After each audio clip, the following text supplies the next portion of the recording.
अब discrete series में हम डायरेक्ट मेथड से मीन कैसे निकालते सीखेंगे। देखो लिखा है कैलकुलेट स्टूडेंट है, क्लास है, calculate the average mean of the direct method निकालना है। एक्स और एफ दे रखा है आपको, एक्स आपने यहाँ लिख दिया 20 30 40 इतना, और एफ ये लिख दिया नंबर ऑफ स्टूडेंट। अब डायरेक्ट मेथड में हम एक्स को एफ से मल्टीप्लाई करते हैं और एफ एक्स निकालते हैं। 20 मल्टीप्लाई 8 160, 30 मल्टीप्लाई 12 360, इस तरह कंटिन्यू मल्टीप्लाई कर करके आपस में इन्हें हमें ये वैल्यू मिलती है, जिसको हम समेशन ऑफ एफ एक्स कहते हैं। समेशन मतलब जोड़ होता है, एफ एस सीरीज़ का जोड़ जो कि 2460 आया, और समेशन ऑफ एफ फ्रीक्वेंसी का जोड़। तो हमारा डायरेक्ट मेथड में मीन निकालने का फॉर्मूला होता है summation of F x upon में एफ। तो समेशन ऑफ एक्स हो गया 2460 अपॉन में 60, तो 41 हमारा मीन आ गया।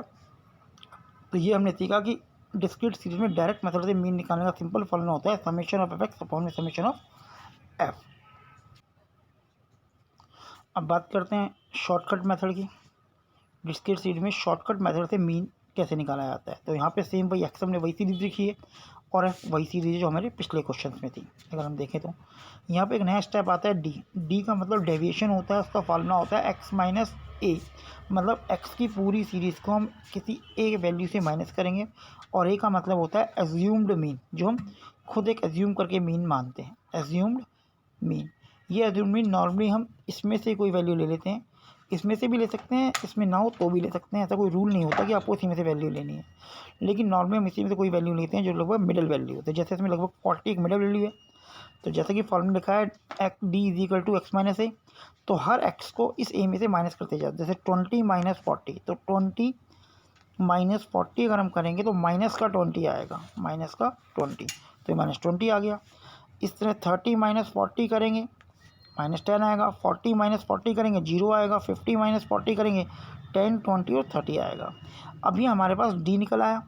अब एफ और डी को मल्टीप्लाई करेंगे तो एफ डी निकल के आता है। जैसे 8 माइनस 20 माइनस के 160, 12 माइनस 10 माइनस 120, इस तरह करते करते ये सारी वैल्यू में मिलेगी। यहाँ नेगेटिव वैल्यू हमने जोड़ी तो ये माइनस के 280 आ गया, और पॉजिटिव वैल्यू जोड़ी तो 340 आ गया।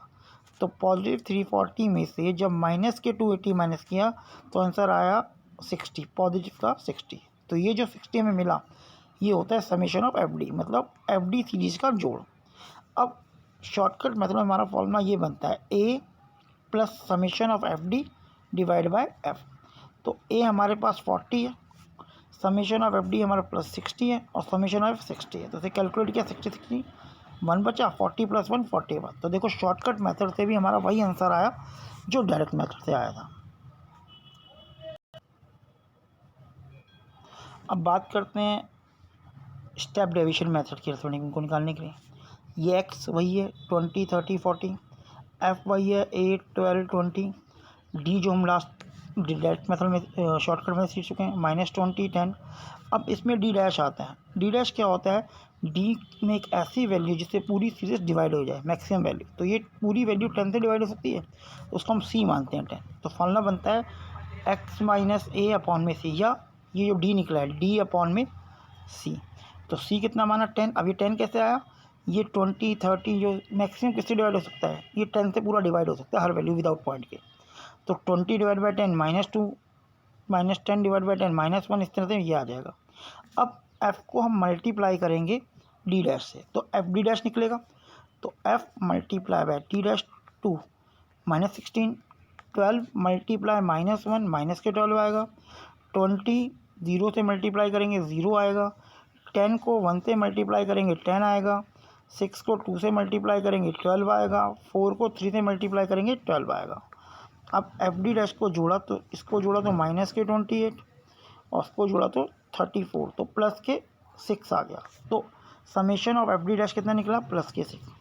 अब स्टेप डेविएशन मेथड में जो हमारा फार्मूला होता है वो ये होता है a plus summation of f d dash upon में summation of f multiply by c. Basically आप इसे ऐसे ब्रैकेट में लिख सकते हो। तो ए हमारे पास 40 है, एफ डी डैश हमने ये निकाला 6, समेशन एफ हमारा 60 था, और सी 10 था, ये सी 10 इससे काटा इससे काटा, तो 41 इससे भी आंसर है। तो यहाँ से ये बात निकल के आती है कि आप कोई सा ही मेथड अगर यूज़ करते हो, चाहे वो डायरेक्ट है, चाहे शॉर्टकट है, चाहे स्टेप डेविएशन, आपका एक्चुअल आंसर सेम रहता है।